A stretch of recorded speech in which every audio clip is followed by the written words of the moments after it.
this pod, I chat with Mike Pedrick, who is a cybersecurity consultant, which can also be heard of as a VCISO or a virtual chief information security officer. We exchange ideas about the challenges faced by the small and medium businesses in cybersecurity. We dive into real world instances of cyber threats, discussing the aftermath of incidents and the necessary steps for recovery, the importance of risk management, and the role of compliance frameworks like CMMC.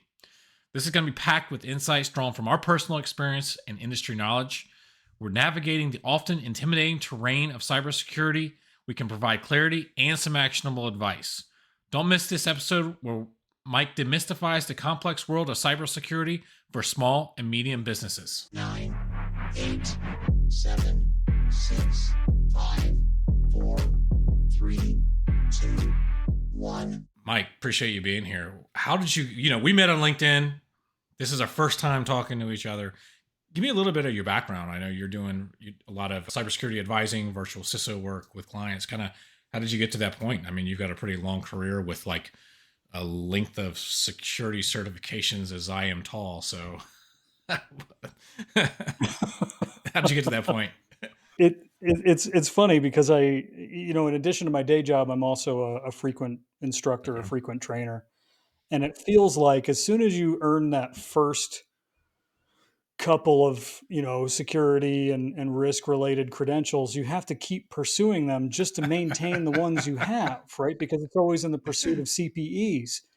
And so I spent a couple of years accumulating credentials before I realized, hey, I could get CPEs by teaching them instead. So how about we just make life easier and do that? So anyway, yeah, I started out, really in response to being in IT and thinking I knew what I needed to know about information security and risk management, and just finding out very abruptly that that wasn't the case, that I was pretty ignorant to some very real, very important concepts. And so being in the SMB space, I sort of thought this is a grotesquely underserved market. I'd like to try to make some impact on that. And so even though I'd been consulting, IT consulting for a couple of years on a freelance basis while running, while having an executive position at a manufacturing firm, I was like, I'm just going to go into consulting full time. And I hasten to add that a consulting organization reached out to me and said, they gave me the sweetheart pitch. They said, hey, how about we do all the marketing for you and bringing the clients to you, and you just take care of the clients. And I thought, don't threaten me with a good time. Of course, let's do that. And so that's what I've been doing ever since, right? So, and again, just interspersed with teaching and training, and of course the pursuit of various hobbies and passions that interest me, and just never really getting very far away from that information security. Yeah, exactly. I've been really passionate about data privacy of late, but I think a lot of us have. The overlap between security and data privacy is really strong now. So there's a huge and growing, cohort of us in the information security space that have started to take notice of data privacy issues and have started to fight in that space Yeah, as I well. think you're seeing an uptick on that as well, as more companies are implementing some sort of AI into their operations, whether it's through some of the SaaS programs or them trying to build their own. You're seeing a lot of that chitter chatter out there of, the AI is going to suck up all my data and the privacy of the data that's in there and how we're going to handle that. And then you got the counterpoint of, well, I'm going to build my own, but you can't have the security. The security is not going to be as good, versus what a cloud provider will do. Are you having conversations like that with a lot of the small and medium businesses that are hearing, you're hearing the buzz term AI? I was at an event last night, as a matter of fact, different. It was a little cringy, but that they're looking to actually be change management and try to put in some AI processes and then having those security and privacy conversations with you. Yes, although I will say AI is we're right in the meat of the hype cycle with this round of what we're calling AI. And I'm going to catch some heat for saying it exactly that way, but I'm going to leave it there in the air anyway. But for the vast majority of the SMB space specifically, it's, AI is fascinating. AI is sexy. It's on the lips of every vendor, everybody who is coming to talk to SMBs. But the real pressure on SMBs is regulatory. So they keep hearing about GDPR, but that's over in the European Union, or CCPA, but that's in California. And so many of them are waking up to the idea that not only do you still probably have applicability with regard to GDPR and Right. CCPA, because it's not really confined to the borders in either case, but there's a full 12 states now that have enacted similar privacy legislation. And there's far more than that already in committee. And so the SMB space is waking up to, what are the regulatory risks? What are the regulatory pressures for me?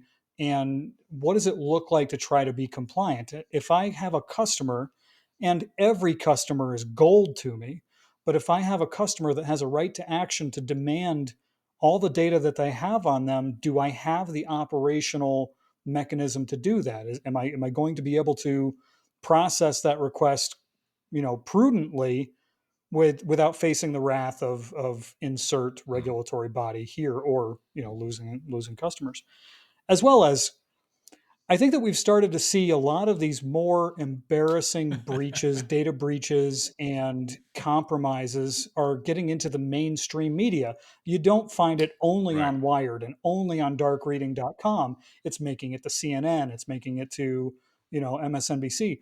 And so it's getting out into the general public space that this isn't a thing you can ignore anymore.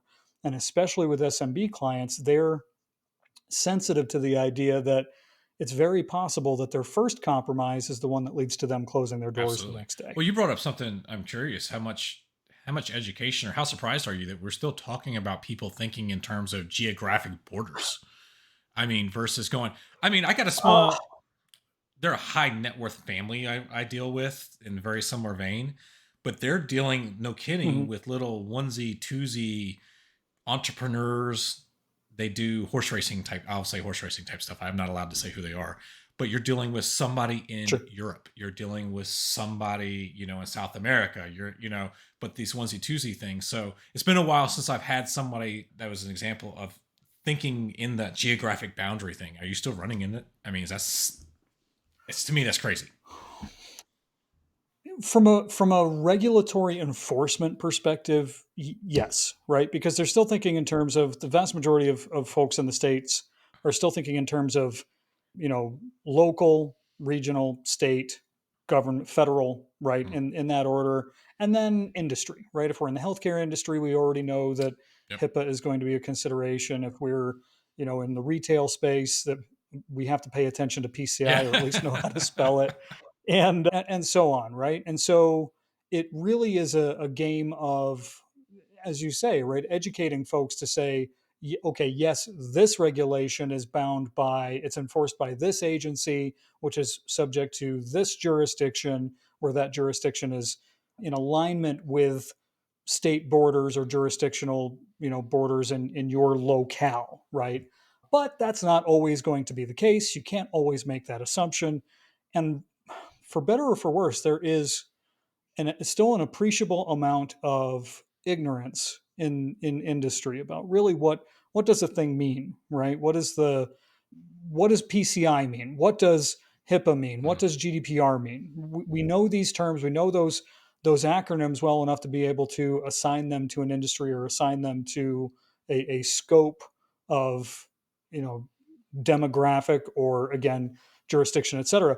Like, okay, well, how do I follow it? How do I not incur a fine, or, again, a very ugly court case with regard to that regulation? And there's no push button get education out there for the vast majority of businesses that are large, let alone small and medium sized businesses. And maybe that's a thread I want to pull on just a little bit here, is that it's a necessary gravitational pull upward in the service provider space. Here's what I mean by that. As service providers want to grow, they want to expand their foothold in industry, they want to be better, they want to be bigger, they want to be, spoken about in bigger rooms, so to speak. They always try to start aiming for bigger fish, and so it takes them away from smaller Yep. fish. So you'll hear often in a service provider dialogue inside, inside baseball, we're only going to target organizations that are over X dollars MRR Yep. or ARR. Well, that takes them away from the SMBs. And so now what you've got is the SMBs are left with fewer options, where one of the options that are always on the table are what I call Bobs, right? Bob takes Yep. care of everything that has electricity coursing through it. He's the former roommate's brother-in-law of the CFO or something along that line. And unfortunately, Bob just doesn't have the bandwidth to take care of what those SMBs need. And so I don't have the right answer. I promise. I don't have a magic bullet, but I do wish that more competent, well staffed, well educated MSPs would take a step backward and consider there's still a lot of good to be done, a lot of value to provide to the SMB space. I know it's not going to be tremendous revenue, but is that the only goal? Is that the only reason we're in operation? I, I'd like to think that's not the case. to a degree, I understand what you're saying because that's coming from that idealistic point of view. Don't get me wrong. I get it. I know. I want to say that's idealistic and not necessarily because my experience has always been the smaller client that they do have the needs. Don't get me wrong. I've dealt with the small legal firms, for instance, or your small doctor's offices. Oh yeah, Yeah, they're the I worst. mean, I shouldn't say it. I'll say it. But Yeah. also they're the ones when you're talking about the client that pays the least that sucks up most of your time. And Yeah, it's the 80/20 absolutely the principle. 80/20 Yep. principle. I had been involved in one. Well, I wasn't involved because I said dump them or don't even waste your time on it. I mean, it was like a 3-week conversation going back and forth over $50 a month for like a 5-person firm. Sure. And I get it. This is where I don't know if there needs. I think you posted it or somebody else had posted it on LinkedIn about that productization of stuff. Yes, Productization. Yeah, and I've got different. I did. I Yeah, and I've posted got that, different thoughts on that in a different. That works well, I think, from an educational standpoint. I don't know about implementation for sure Mhm. because of the lack of training and resources, but Right. I'm sitting there looking at a company that had a ton of staff. Your overhead is X amount per hour. We legitimately can't take on. I can't have my staff run out and take on the 3-person place that's going to pay me $100 a month or wants to get into a fight over $150 a month. Because Totally. I was in a kickoff meeting. There was 8 of us in the kickoff meeting, just of our staff. We're talking, and I'm thinking this is a larger project, just the way that everybody was talking. And at the end of it, I found out that this was a $200 or $250 a month client. And I looked around for how many of us were in this kickoff meeting. There was way other problems with this place. Don't get me wrong. I'm glad to. And I went, we just burned up a year's worth of revenue in this hour, and we haven't done anything yet. Yeah. Don't even have ink Exactly. on paper. So Yeah. it's I don't get me wrong. I've had that thing too because you see somebody, you got your friend that asks for help. Man, I want to help you, but this is a time suck. So I don't have the answer for that either. Again, there has to be short of, but then you're talking about some sort of vendor lock solution or getting the vendors with some sort of turnkey, secure enclave type of thing, something along that line.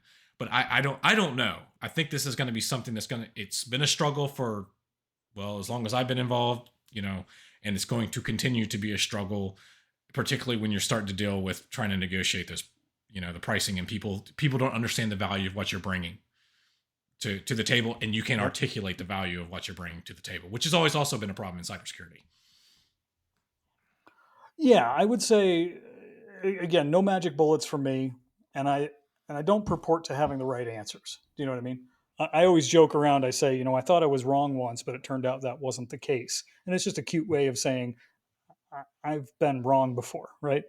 So my hot take is I liken it to attorneys, right? There are corporations that have an Mhm. army of attorneys at their beck and call. And of course, they're paying 8 figures a year for that privilege, right? And then there's the Better Call Saul folks that service, somebody who, like, I've never even said the word attorney out loud, but I need somebody like that right now. What is Right. it going to cost me, right? And then there's a retainer that's spun up and that person engages for that period of time. I don't find fault with a SMB reaching out to a consultant or a consulting organization on a I know you know nothing about me basis, but I need your help right now, right? That sort of basis. But I think that we try to push bigger corporation tactics Yeah. down to smaller organizations, right? And it's not always the case. I mean, I've had clients that were, two guys in a room over a garage, and yeah, shoestring budget, and we had a good dialogue, we had a good, working relationship, but I saw them maybe 4 times a month, knowing in my head that I have to maximize what I'm going to get out of those 4 hours in a month, right? And try to protect them and make sure that things are going okay. And it became a matter of I can't be here full time, so I'm deputizing you, my Yep. client, and we're going to start having educational, dialogues, mentorship dialogues. Here's what you need to know. Here's what you need to understand in order to keep things going. And when I've approached the relationship in that way, one of two things happens. They either say, "Okay, I'll absorb everything that I can and call you in case of emergency," or they look at me, squint, and say, "How many more hours a month do I have to pay you for me not to have to Hmm. understand any of this?" Right? Like, what does that look like? What's the vision of me not learning anything in this context? And either way, I feel better, right? I feel better about, the risk Mm. management targets there. But to your point, when you have an organization that has, tremendous payroll because they've brought in the best talent, uh, every meeting that becomes a $3,500 meeting to talk about a client for which they are never going to pay back even that initial $3,500, then it just doesn't seem like it's worthwhile. And so again, it's necessary. It's a gravitational pull upward, and I fully understand it. But I do feel like the SMB organizations are left out in the lurch, and for better or for worse, they're the targets. I mean, they're it's it. I always compare it to, smash and grabs, right? We see movies, we see television shows where people go in and rob banks in the lobby. And that sort of thing doesn't happen as much anymore. But the smash and grabs at a convenience store, that happens quite often. And the difference is that at a bank, if you go to rob a bank, there's a chance you could leave with hundreds of thousands of dollars. You go rob a convenience store, you might get $72.65. But the defenses are far different, and it's easier to get in and get out. It's the same thing with cybersecurity where SMBs are concerned. They're targets because they know they can get the attackers know that they can knock that thing over real quickly, get in, get out. Not a big payout, but doesn't need to No, be. and that's one of those things where when you talk about trying to shove down those large corporate policies to the small medium business market, how much do you Yeah. think? Because, well, let me start that over again. You've got all these frameworks that are scalable, and that should be scalable, but then you've got a Yeah. section of people like you and me they're going, well, you got this compliance piece, and you got to check all these boxes because it's a compliance piece, but we've lost that ability because you've had the same training that I've had. Hey, we got to go identify what is Hmm. the highest priority risk, which one of those highest priority risks are going to Hmm. have the major impact, and let's go tackle those first before you're just kind of doing Yep. down the checklist of the things that your Yep. counterpart that's 10x your size are going to have to do. Is that something that comes into your mind as you're evaluating these guys, that that compliance versus scaling the framework down to them? Yeah, 100%. And I'm biased. I worship at the altar of risk. And so I go into those conversations with those clients with the intent of saying, by the time we get to the end of this conversation, I want us to be acclimated on what risk is and how I'm going to express to you a danger or something, a threat to your organization in those terms, right? I'm going to come to you and I'm going to say, here's what's at stake. Here's what I think the impact is going to be if this particular thing happens to you. And here's how I think that you can mitigate that risk accordingly. I feel like that instead of the alternative of that is hey, I'm going to come to you with like NIST 853. And whether it takes us a month or it takes us the next 12 years, by hook or by crook, we will have implemented every one of the control structures in this framework. Are you ready? Let's go. Yep. That's heinous, right? As far as I'm concerned, especially if you're again an SMB owner, you've just hired your third employee ever, you know, that's not a good scene. So instead, I treat everything as though this is a risk item, right? You not having you still using Symantec 2004 on your PCs. This is the risk Right. associated with that, right? Let's start there. And hopefully, if we do all of the core stuff first, by the time we get to the other end of 6 months or whatever it is, now we're starting to pick on the bigger stuff, the more advanced topics. And one of my strategies over time has been to leverage CIS, which I affectionately refer to as the Fisher Price security standard, right? Or the Little Tikes security standard. Not because I'm saying it's immature or childish, but because it's got like big Yep. tactile buttons, and it's a great place to start. It teaches people how, what a framework is, who've never experienced a framework before. So if I go into those clients, I say, all right, first one on the list is inventory. I will walk around the room right now, I will inventory everything, I'll throw it in a spreadsheet. Oh no, sacrilege. Inventory in a spreadsheet. Right? Because everybody else that's listening to me about this is like, I don't do inventory in a spreadsheet. What is this, like 2002? Get the Because hell they don't out of do here, right? inventory. Start with. There it is. You can't complain No, about it being in a spreadsheet if there's exactly. no inventory. Yeah. I think there's a meme there somewhere. Yes. Yeah. Right. Like, but to the client, then you can say, or I'll even make it more robust, right? Hey, Mr. or Mrs. Client, I'm going to buy a $200 roll of stickers, and I'm going to wander around your space. I'm going to put those stickers on everything I can see that looks like an IT asset, IT or IS asset, and I'm going to put those numbers into a spreadsheet. And all I'm going to demand of you is that you have somebody on this staff do the same thing, or go around once a year and validate that they can lay eyes on the numbers that are in the spreadsheet. Congratulations, you've just unlocked asset inventory in a way that a lot of major Mhm. corporations aren't doing correctly, right? And it was $200 in stickers, right? So it doesn't have to be a high tech Right. answer or an 8-figure tool that from a company that isn't going to exist 5 quarters from now. It's just it's not a easy thing, but it is a simple thing, and the best way to do it is just It's to one of do those it. things that scares me when I start trolling the subreddit for cybersecurity or some of the compliance framework subreddits. We'll talk about one of them in Yeah. a little bit. I'm holding off. Or even in LinkedIn CMMC, I give you the but Oh, yep. I know you got the cert.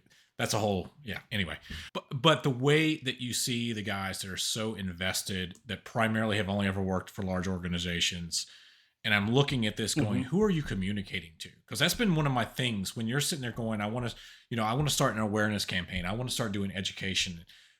But when I see the way that they write, it's super technical. It's super, super in the weeds. Yeah. It's, in my mind, it's overly tactile. And it's going, but who's reading that going, oh, this is great? It's no one, Right. probably nobody's reading it the moment they start because it's just dry and boring, but it's a turnoff. It's not approachable. It's not that thing. Like you mentioned that Fisher Price, the CIS controls. If To be Yeah. honest, any of the major breaches that I have read about over the last decade goes back to something dumb. It's just they have larger scale. That's literally it. Yes. It is because the bulk of the small medium businesses, they're not coding. Well, maybe now they are with AI helping them, but they're not building software applications. They're using commercial off the shelf stuff. They're using commercial off the shelf Right. things. So a lot of those things, a Hmm. lot of the controls doesn't apply. And I'm seeing the way that the other cyber professionals that are, again, maybe they're working for CISA or maybe they're working for your Microsoft. Yeah, you got to be worried about that. 90% of organizations out there probably don't. Right. Yeah. And if again, it should be a liberating perspective, looking through everything through the lens of risk, Mhm. because there's the other side of that, looking through the lens of risk, is that you can accept you can accept any risk. I'll say this to a client from Jump Street, right? I'm going to tell you that a thing is a risk, and I'm going to tell you how risky it is. I'm going to give you some notion of where I put it on a rank from 0 to 5, where 5 is holy poop and 0 is I gave it oxygen and that was the extent of my obligation, right? You can tell me if I tell you it's a 5 and it's guaranteed to happen 8 times a day from now until the end of eternity, and you look me straight in the eye and say, all right, I'll deal with it when it happens. Okay, awesome, cool. It's going to suck for Yeah. you, but all right, that's your decision to make, right? And so I think that a lot of us have a tendency, and I am putting us in I'm saying Yeah. us, like I'm a part You're of getting the that call group, if it right? happens. We'll get wrapped. Or Well, yeah. also that, but we we tend to get Yeah. emotionally Yeah. invested in a thing, right? I had a client that remote access methodology was go to assist. And for anybody who understands go to assist already, you know where I'm going with this. I had a problem with it because it's just a screen sharing application. And so if you're at home working, but somebody's at work, they see everything you're doing. And there's miles between you and them. You're not stopping them from actually taking over the mouse and the keyboard and doing whatever it is they want to do. And so I I remember saying like I'm bringing a stop to this. That this is just not okay. This is way beyond the pale from a risk perspective, and I'm not cool with it.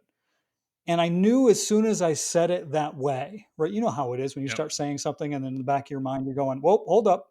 Are you really going to put that out there? Are you really going to say that way? Is that the thing you want to say?" And as soon as it came out of my mouth, I was immediately reminded of, by the client that it wasn't my choice to make, that they just weren't going to invest in another solution because it just wasn't a high enough priority for them. They didn't see that that was a big enough deal to invest the money in overhauling that particular solution or adding another solution. And so, again, as practitioners, we have a tendency to get emotionally involved. Like, oh man, that's just as far as I'm concerned, the only emotional investment we should have as practitioners is when it's our neck on the line. Mm. As we learned, SEC versus SolarWinds, or actually more appropriately, the SolarWinds Yeah. versus the SEC. If that's where you can let emotion get involved, but otherwise you lay out the risk, you say this is what's at stake, and if the client says I don't care anymore, then that is what it is.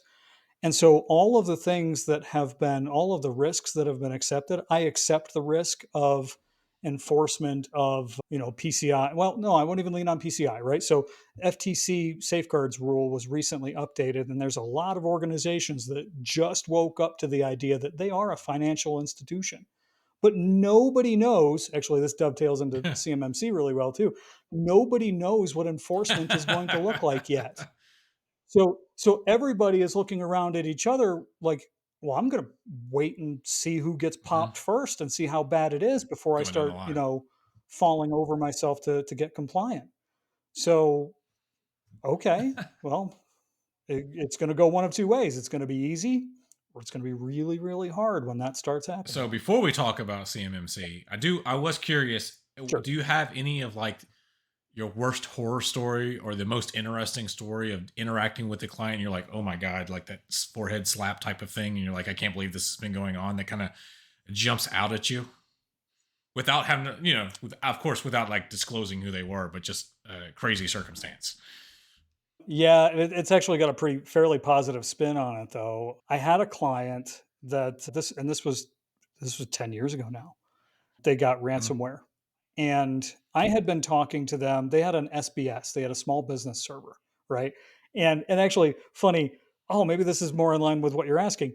My first interaction with that particular client, I came in and I got the lay of the land. I did the whole what's your business, what's your goals over the next 5 quarters, so on and so forth. Got the business profile squared away. And then they take me to a back room where it's a white box under a desk, and that's the entirety of their existence. And I thought, oh no, we're already off on the wrong foot. This is Mhm. not good. But I get signed into that SBS, that small business server, and I pull up the task manager, and the thing had been up for 430 something days. It's a Windows box. You Yep. know what that means. Updates had not been applied for 400 and something days. And it's small business server, which is notoriously fragile. And I was thinking to myself, I don't want to touch it. Like if I reboot this thing, there's a very high chance it's Or not take coming three, back. or take Like 2 months period. to apply the updates. One of the two. Right, exactly. Exactly. Like I can't in good conscience restart this thing now, but I can't not either. But so that same client called me up and said, we think we've got ransomware. Asked about the symptoms, what's going on, what are you thinking you're seeing, so on and so forth. And they did. They had ransomware. And mercifully, I had just overhauled backups recently, and so we were able to restore pretty quickly and without paying the ransom or anything along that line. It wasn't the ransomware was just one of those spray and pray campaigns, not part of a larger, concerted attack. And so I was talking with the office manager. The office manager was the one that had fallen victim and clicked the link and unleashed the ransomware. And so he's asking me, he's like, all right, I need you to explain to me what happened. And I explained ransomware. I explained how it executes in the context of the user account that unleashed it. And he's like, well, what could we do differently when and if this happens again? And so I went straight for the notion of Mhm. least privilege. I said, well, again, it executes in the context of the person who, opened it up. And so, just imagine what that person has access to, and then let's make sure that they only have access to what they need. And I could see it on his face. He's like, I don't need a damn thing other than email and the ability to get out to the internet. Shut me down, right? I need access to nothing. And that was music to my ears. I was like, okay, do you want me to go give you the same speech to everybody else in your office? Because I'm more than happy to do so, right? And so that was it was painful, but it was a big win for again the idea of least privilege, not the archaic notion of we've had the same 9 employees since 1992. They're all good people. They're like family. So we just have a P Yep. drive and an S drive, and everybody has access to everything. Like, well, that's going to bite you eventually. I'm trying to. So when you were saying that, it triggered an additional memory that I had encountered. But I've got, because I have three. Somebody asked me. Well, there's primary two, but you gave me the third one because of that. So I'll tell you the third one Sure. real quick. Came into a golf club, their office, and Hmm. walked in. They had somebody had walked out with a whole bunch of clothing off the shelf, polo shirts. They'd like broken into the office. And apparently, one of the things that the owners like to do was monitor their security cameras in real time. They didn't have a recording facility on there. They just needed to make sure that they could record them. So something had messed up, wasn't going through the firewall properly. And I walk Okay. in immediately and I'm going, why are you even worried about if they had stolen, $500 worth of polo shirts off the rack and some food items? When that server that you've got over there that's running your entire business is, you have a locked cabinet and it's sitting on top of it. Like, you need to move it in there and lock the door, because if they had taken that, Right. you're out of business. Your Right. insurance is going to reimburse you the shirts Right. quickly. Yeah. Quickly. And Yeah. who cares in the long run? And it was just one Yep. of those things of like, you could see like a light bulb go off. Oh, yeah, you're right. And it Yeah. was, just the thinking in the moment. Oh my God, somebody stole shirts. But what if they had taken the server that is, because you're talking, this is a rural location with inconsistent internet. Most of the stuff had to be locally hosted in their particular environment. And it's just that rethinking that mindset. Right. And I'm sure you've seen this too, where you have to you introduce somebody to the idea of same scenario, right? You lose this server. I've said this to clients. They say, well, there's not really anything there that I'm worried about getting out. And my rebuke to that is always, well, what happens when you don't have access to it, right? Never mind Right. unauthorized access, never mind, a random person in the general public gets it. But what happens when you no longer have the ability to conduct business because you don't have that data?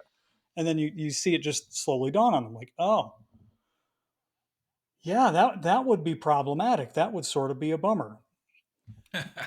Okay, so in the locked cabinet it goes, right? It's just crazy stuff. All right, I'm gonna pivot back. I want to set this up though for anybody that's Sure. not familiar with this. Federal government contractors under the last 3, 4, 5 years, whatever it's been now, I've lost track, even though I was in trying to be involved in version one, have been going to be subjected to a regulation called CMMC for anybody that holds controlled and unclassified information. So I noticed that you have went through the process to become an official risk practitioner. I Yeah, yeah, Yep. registered practitioner. Yep. Oh, that's right. Registered practitioner. See, I was very heavily involved in the probably 2019 through the early part through until CMMC version one fell Mhm. apart, and with all the junk that was going on Yep. with the board and just the junk.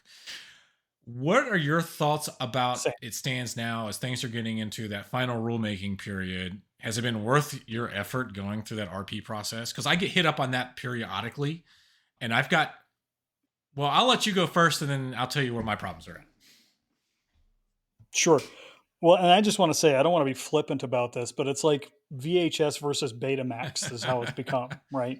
Because it's become CMMC versus NIST 800-170, One. one, and then subsequently 170, 172, right? And the fascinating thing to me is that when 171, I will say, was under threat of being enforced, I had clients that would reach out to me and say, well, oh my gosh, am I going to get audited? No, you're not. Well, oh my gosh, what am I going to do? You're going to write an I Yep. promise letter, right? That's what back in 2016 and 2017, I said, give me the list. We're going to put the word, or I shouldn't call it a word, POAM, plan of action and Yep. milestone. And you're going to go, I promise to do this by XXX. Right. Right. Exactly. So when CMMC was announced, I think all of us felt like that's the step in the right direction. That actually gives this thing some teeth. And then dragged out. Is it going to be this way? Is it going to be that way? The SMB space, ironically enough, woke up and said, "Oh dear God, there's no way anybody in this whole area can afford to become CMMC certified. It's just not. It's not a thing. You want me to pay 3 assessors for every engagement to do the audit, in addition to the audit, and in addition to the remediation that's required, et cetera, et cetera." And then it became CMMC reintroduced the self attestation and the Yep. POAM and the I Yep. promise model. And so, but again, here comes 171 reborn or undead, and 172, and so on and so forth. And so again, it's VHS versus Betamax, and I don't know that any of us. I don't know how to say this again without sounding dismissive, but I don't know that any of us care anymore, right? Here's why I say that. If if it's just going to be another one of those, I promise, or here's what I'm going to do, or good enough, or this is what this is, then it doesn't really move the needle in any appreciable way compared to what we were doing before, anyhow, right? And so not that I'm advocating for the mom and pop shops that are building a tiny little widget that goes into a larger component that it eventually ends up in a toilet in the Pentagon. I'm not advocating for those shops to be closed down because of the onerous pressures from CMMC. But it's not them I'm worried about anyway. It's the larger organizations that have just sort of been able to negotiate their way into lax programs, lax control frameworks, so on and so forth. And that's my big philosophical pitch there. To answer your question directly, so I started getting involved in CMMC 2020, 2019, right about the time when clients started asking about Yep. 171, right? Because they'd had a deadline, but of course, the vast majority of organizations blew it off until it was 3 weeks away, right? And so I started getting involved in CMMC there, and I was very excited about the idea that I think we all sort of saw a path for CMMC to be the standard, the de facto standard, not just for organizations that are partnered with the DIBCAC, but also with like across all industries, right? That the CMMC was going to become the path of least resistance. If I'm compliant with CMMC, I'm compliant with everything. It's like, the magical umbrella across information security programs. And so I got excited, got involved, got the training, well versed in all of the stuff, and then it's, sit around and wait. Like, are we going to do this? Is this going to become a thing? And working with service provider organizations that their sales apparatuses and their marketing teams think this is the greatest thing since sliced bread. We're going to be the experts, the gurus for those organizations that need to be CMMC compliant. I'm in the room. I'm in the back of the room trying to speak up and say, well, but that means we have to be too. Are you kidding me? Like, is this? Do you want to open up this box? This is Pandora's box. If you want to advise clients, if you want to audit clients, even worse against CMMC, well, that starts with us. Are you ready? Like, put on your big boy pants because it's about to get real. And so I got as far as the registered practitioner credential before people started to wake up to what is this going to mean, and said, stand down. Don't worry about it. So like said, I was involved pretty early on. I tried to get on the working groups multiple times for that first version of the boards. Because again, I'm here in Virginia. I'm in the heart of government contracting country. Federal government contractor. I can spin around and spit in my neighborhood, and 99% of them probably work for one if they don't work for the federal government themselves. Right. So, my concern, obviously, when it first spun up was you saw everybody and their brother was a cybersecurity expert the next day, because they saw this thing of how many ever they roughly estimated 300,000 companies. They're all of a sudden going to be enforced with getting cybersecurity. Ooh, licking your chops. That's starting to spin back up again, by the way. I'm seeing that spin back up again. And I legitimately thought, and I think a bunch of others did as well, that they would have some sort of requirement, some sort of work history, some sort of something that says, hey, you've had to be in the field for so many years. You've got to go and have certifications like CI. To be honest with you, it's the only reason why I did CISSP. I wanted to be done with certs. I was at the age, I'm like done. And I said, well, this is going to be a thing. I live here. I spent 6 weeks, took the CISSP, and then to find out that you could go take an online course for 10 or 12 hours. Somebody sent me their notes, because I know somebody that had a marketing background, no cybersecurity, and passed it and became an RP. And I said, this is a joke. Yeah. So it was one of those things. I said, I don't know where this is going. I do know that they've taken away the POAM, your My Promise Letter. So the My Promise Letter is not, that pieces went away, which I think, or if you do have it, is you've got to finish it within 6 months or 90 days or something like that. Right. It's a compromise. It's some sort of compromise. Right? You don't get it indefinitely is what it boils down to, which that makes probably a little bit more sense than anything that's, usually open-ended. But I told this to somebody else last night. So back in that 2019, 2020 timeframe, I was on a conference call. This was not a CMMC, whatever that board was called back then, before they're now the AB or whatever it is. This was more like something related to SPRS scores and something else the federal government already does. And they talked about, if you have this one, it will translate over to CMMC. But then you had at the time, this is something I wanted to ask you, because you work for an MSP, correct? MSSP. Yep. So at the time, and again, this was like 4 years ago, somebody asked about MSPs and MSSPs for requirements of working with the clients. And this is the first time I had the call on speakerphone. I had stepped out of my office, but I had it up really loud. And somebody said, you're most likely, as it stands now, going to have to be at the same level as whatever the clients are you support.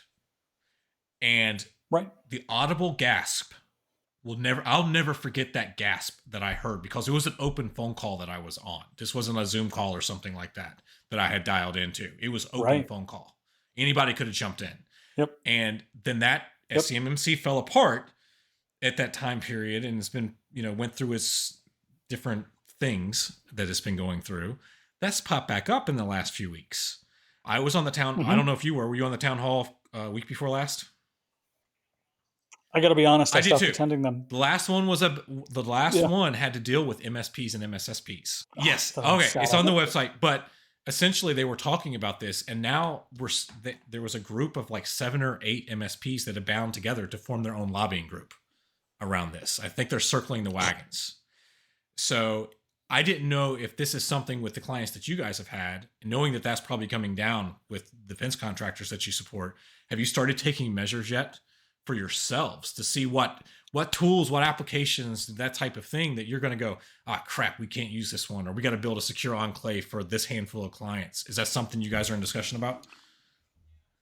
Yeah, we've been talking about it, and it's always a like an evangelism tour with Mm, MSPs and MSSPs, because the marketing team wants to do it, the sales team wants to do it. You've already got clients that are in scope, so on and so forth. But then you have to bring in the reality of things like the mm, enclave, things like, hey, you're still in your what do I want to call it? The honeymoon phase of migrating to Microsoft 365 across the board, and damn the luck, you're going to need to move 365 tenants yep. again, right? Oh, and you've got an overseas apparatus. We're going to have to talk about that. That Mhm. has implications as well, right?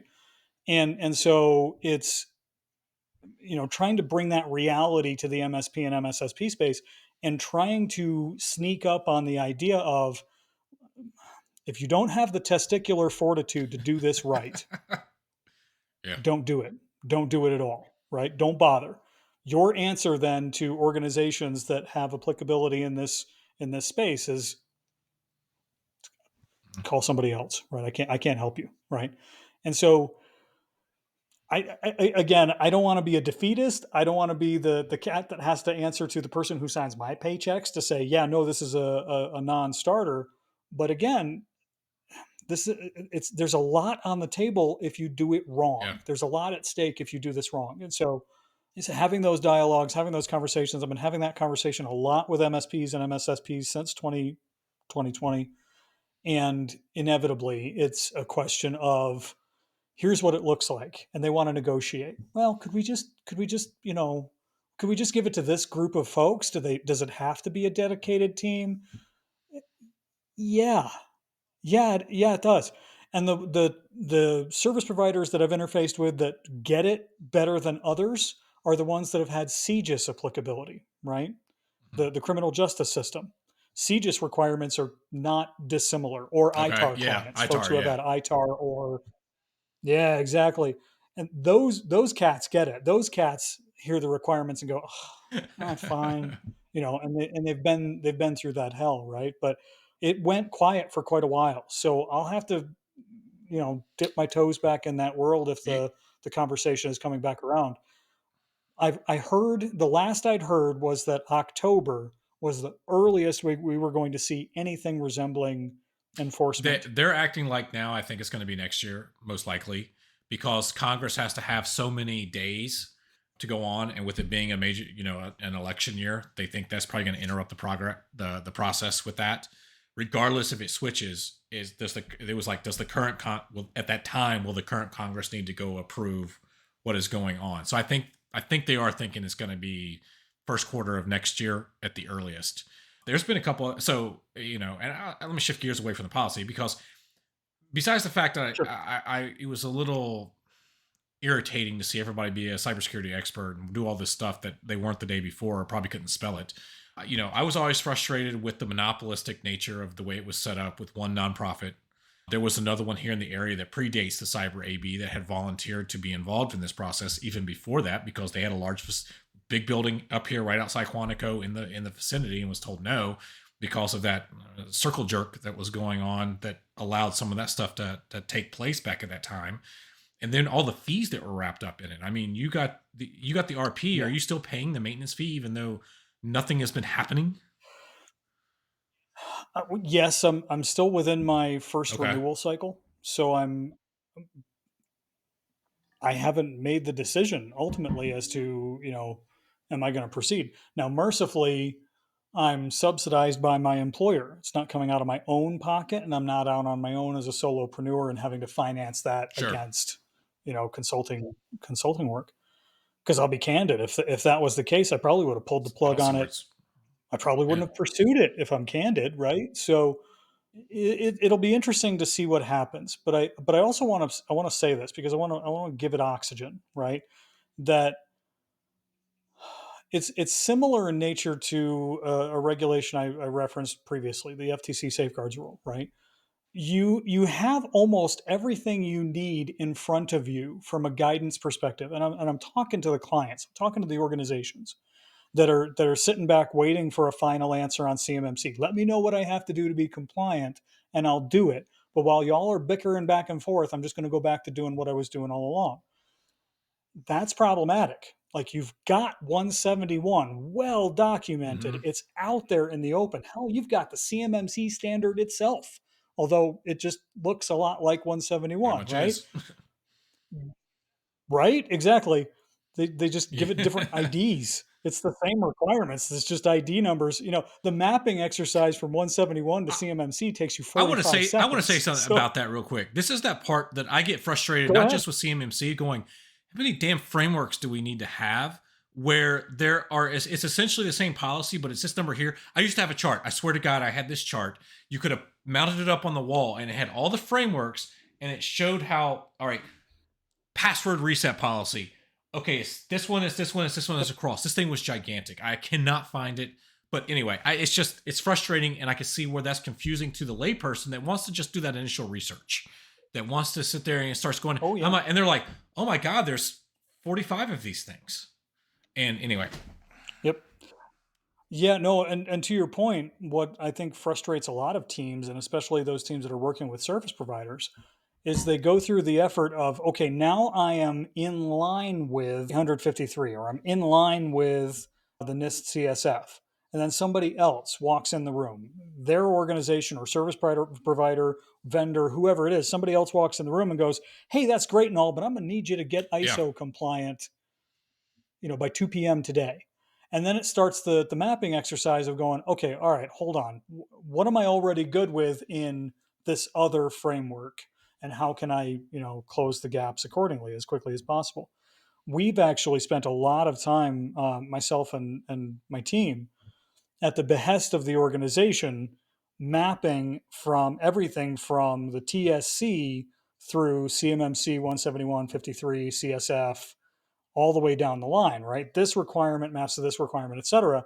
And then leveraged that to close gaps in our own policies and our own controls frameworks to say, all right, now we are compliant. We are demonstrably compliant with everything, right? But I can't tell you how much money, how much time, how much just pure resources were just vaporized into that imagine. particular process. And so if we were trying to pitch that to a client, to say, hey, here's what we're going to do over the next year, we'd be laughed out of the room, and rightfully so. But in that effort, one thing that stood out to me was I thought I was good with the vast majority of frameworks, right? You, you get enough exposure to a framework and the implementation realities of a particular framework, you think you know the framework well enough. It isn't until you start comparing it to other frameworks where you start realizing, oh, I see it. There's a problem with that one. And then you move to the next one. You're like, well, I see a big hole in that one as well. Right. And you start realizing that there is no perfect framework. And putting my flag in the ground on this, it doesn't make it any better Mm, overlaying them on top of each other. It's not like a mesh that magically solves all problems, right? And so, because there's still holes, there's still things that are missing from all the frameworks, or it's cost prohibitive, resource prohibitive to yeah. try to, apply all of them to your org. So, yeah, I, I fully understand. I fully appreciate some of the heat that our industry gets from outside of our industry, yeah. right? Like, do you guys even know what you're doing? Why are you spending all of this time fighting with each other, fighting with, the bad guys don't have overlaying frameworks, right? Like they don't, the Yep. MITRE attack framework, Yep. that's cute. They got their own set of Whatever rules, right? They're whatever doing their works. own thing. Exactly, exactly. So, and it's always going to be a game of they're going to try something, it's going to succeed, we're going to try to defend against it, but it's already happened. So It's I don't know. It's a well, fascinating it's industry. crazy. I've only ever talking about that evolution, that cat and mouse game, because it's a cat and mouse game when you're talking about that. One I'm going to use it that it was a 0-day virus because I got to work with semantic engineers about 10 years ago. Sure. It was a ransomware attack. It got localized on just one computer, similar to what your story was earlier. And we were using an Hmm. on-prem SBS server with Microsoft Exchange. And we Yep. were using semantic mail for the antivirus and filtering. This had gotten through. It was a Hmm. Word document, Excel document, some sort of Microsoft document.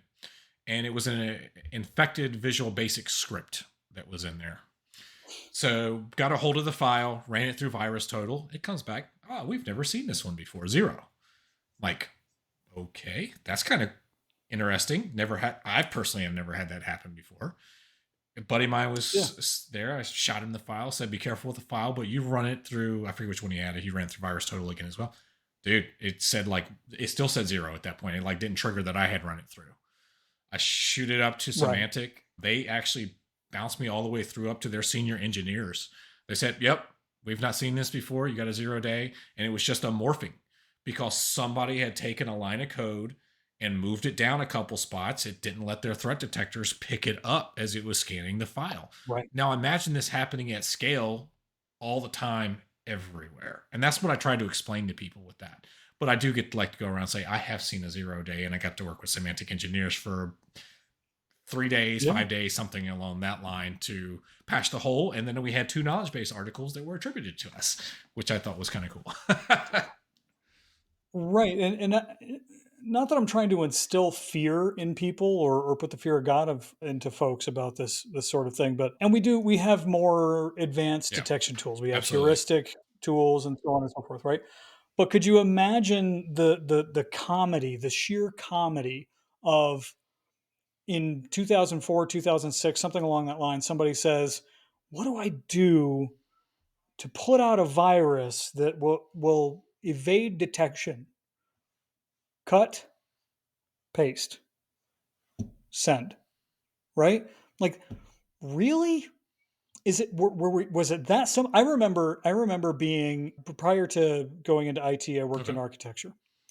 And we had a open office layout. Of course, architects and designers love that sort of layout.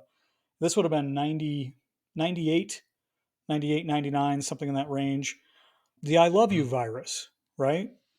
I remember, again, I'm not in IT at that moment. It's not my problem, not my responsibility. And I remember hearing it just ping Yep. around the room. And the guy that was responsible for IT, I mean, he finally just stood up, threw his stuff down. He's like, "Everybody, stop! Just push back from your desk. Don't touch anything. Just stop." And just the frustration in his voice. He's like, Yeah, I was going to "Ah," say, that was and in 2000, 2001, I believe, wasn't it? It could be. It could be that I left architecture in Okay. 2002, so it could be in that time frame. But we were still on Dell Yeah. Pentium, No, I wanted you to say know, we had, because that one had 200. went around so much. I remember being the same thing. I had worked at a American Military University. I was a senior network engineer because I think that was the worm that went through everybody's contact list to immediately spread itself. Yes. That type of thing. And it was like, Yep. whoa, unplug. It was like legitimately, it was like an unplug situation instantaneously because it spread so Yes. rapidly. Yeah. Oh yeah. Yep. Oh, you're gonna give me PTSD on that one. Yeah, Happy to appreciate help. it. Well, coming up on time, we'll wrap up with maybe like the advice you usually seem to give somebody the first time you've interacted with them, or maybe it's even final advice. You're wrapping up an engagement for them to continue on a path to make sure that they've got that security mindset, because that's something that's, we talk about that cybersecurity is a team sport. It's not just relegated to your IT staff. This is legitimately, everybody has to be aware, because the lowest person that has access to too much stuff can cause a major problem. So what's kind of that advice that you find yourself giving repeatedly that other people seem to accept to keep them in a kind of a secure mind frame? Well, for me, it's always, I've touched on it a couple times. I always go back to risk, right? Risk never reaches zero. If anybody comes to you and says, "I can make you secure," they're lying. That's not a thing. It's not a utopian society or a utopian destination where you get there and have a margarita, have a similar cocktail with an umbrella in it. That's not the case. It's a way of being. It's a hygiene. It's a posture, and unfortunately, it's forever. Right? It's this ever vigilant posture that we all have to be on high alert. Right? But I counter that by saying, like, listen, I still sleep fine at night. I hope you do too. Whatever happens is going to happen. Either you see it coming and you've done enough to reduce the risk, or you haven't and you have to deal with it when it happens.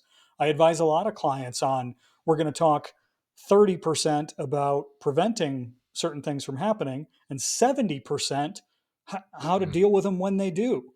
And I've had clients actually look at me and say, like, that's not right. We want it not to happen. I'd love for it not to happen too, but It's going to stuff happen. happens. So, exactly. How are you going to deal with it when it happens, right? You when you go to the mall, you park your car, you lock the doors, maybe you stuff all your valuables in the glove box and lock the glove box. Maybe you still have the club across the steering wheel, right? You set the alarm when you walk away. You still have insurance, don't you? Yep. Right? So, you know, it's just it's And if it's you're the in way it is. and if you're in It's the San way of the world. Francisco, they're still breaking your windows and taking your shit. Yeah, yeah. In San Francisco, you just leave Yeah. everything open so that they'll break the car. Mike, this has been fun, man. I think we could have kept going for a while on this. I think we're like minded. If anybody wants to reach out, what's the best place for to contact? Find me on I, LinkedIn.